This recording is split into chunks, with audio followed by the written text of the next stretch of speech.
Hi, right.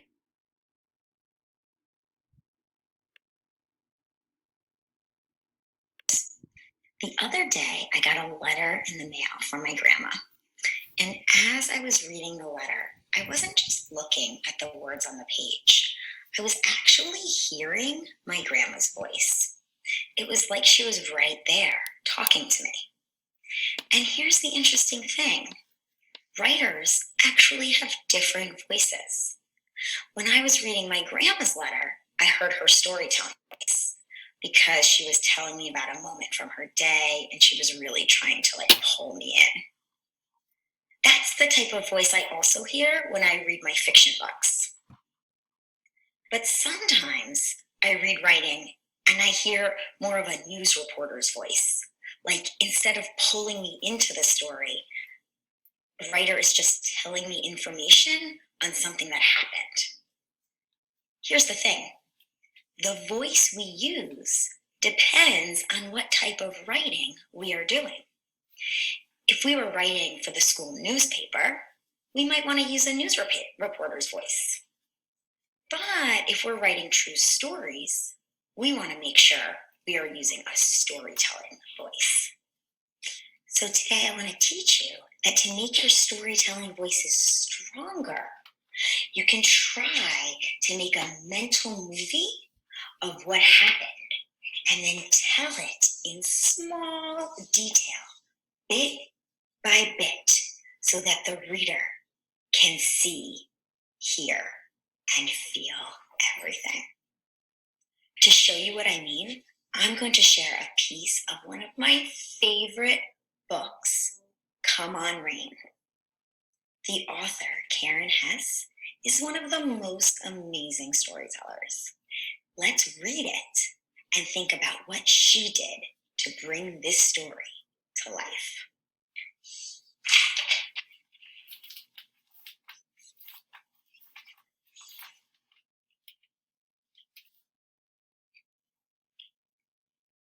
Come on, Rain, I say, squinting into the endless heat.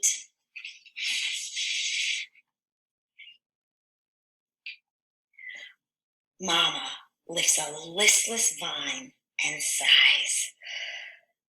3 weeks and not a drop, she says, sagging over her parched plants.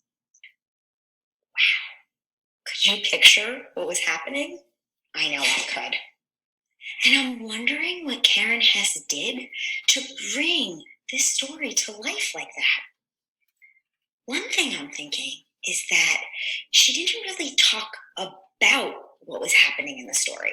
She didn't say they were outside, they were hoping it was going to rain, it was hot. But instead, she wrote what the characters were actually doing.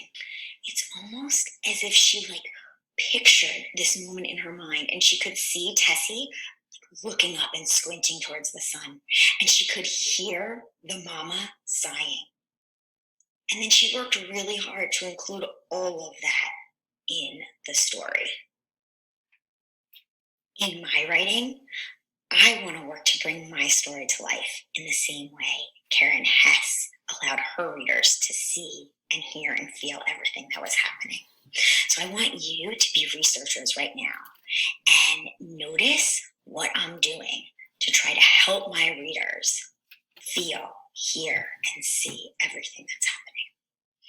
So I'm going to go back to that moment in my life, and I know I could start at any time in the story, but I think I'm going to start when I was on the playground. So let's see, I can remember. All of the kids were crowded around me. Some of them started pushing money into my hands. Phil told me he wanted Mars bars, as many as I could carry. Amy Jo told me she wanted red licorice. I was so scared. I knew I would be in big trouble if I got caught. I stuffed the money into my pocket really quickly, and I looked around to see if any teachers were watching. When the coast was clear, I headed off in the direction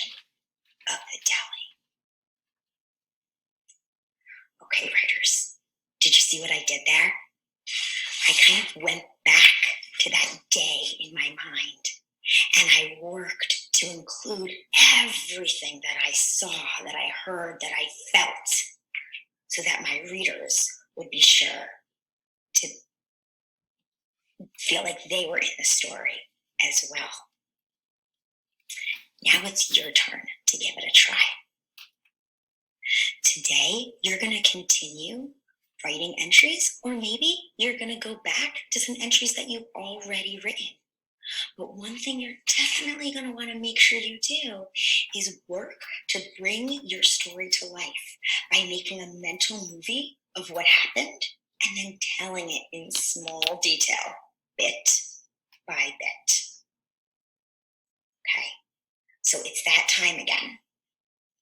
Time for us to make a work plan. Right now, you're going to think, what is my work for today? Maybe I'm going to write new entries.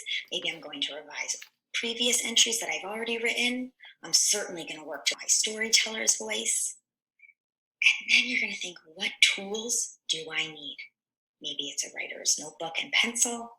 Maybe it's a folder with papers. Maybe it's a tablet or laptop. And when you're ready, when you know what your work is and the tools you need, off you go.